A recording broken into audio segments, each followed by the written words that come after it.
මං සුරාවක් ගත්තේ නැහැ කිව්වා. සසරේ මැරන්නේ නැහැ කිව්වා. හේතුව කොහොමද ඇහුවා. මට පේනවා කලින් මම රජෙක් වෙලා හිටියා. මස් නැතුව කන්න බෑ. බත් කන්නේ.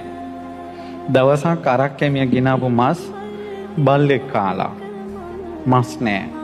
රජතුමත් කෑම මේ සිටිනවා හොඳටම බීලා වෙරි.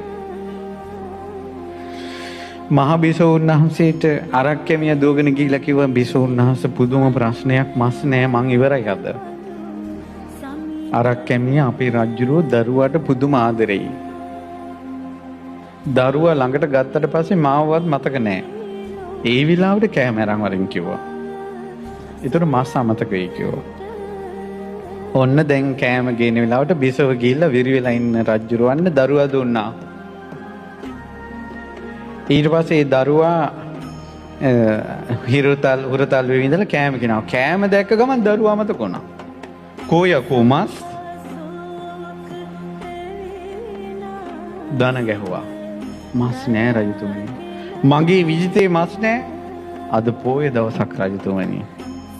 ඇයියකෝ මස් නැති කියලා ඉනේ හිටපු දරුවා අරන් බෙල්ල කඩලා උයලා දිය කිව්වා.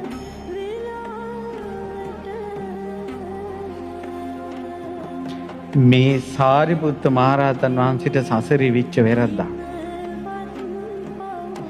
ඒ වගේ මහා උත්තමයන්ටත් ඇබ්බැහිකන් නිසා ඔය වගේ කරදර වුණා නම් එවැනි පාරමිතා නැති නුඹලාට වරදට ඇබ්බැහි වුණොත් මොන පව්කම් වෙයිද?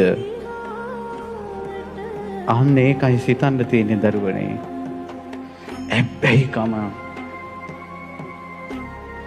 ඇබ්බැහිකම.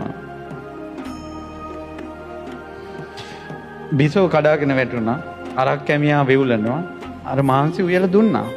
සේවකයෝ ඔක්කොම ගල් ගැහුණා බයට. වේරි මරගාතේ බුදියව රජුරෝ උදේ ඇහැරුණා. ඔක්කොම ඉන්නවා ලේ විලක් මැද.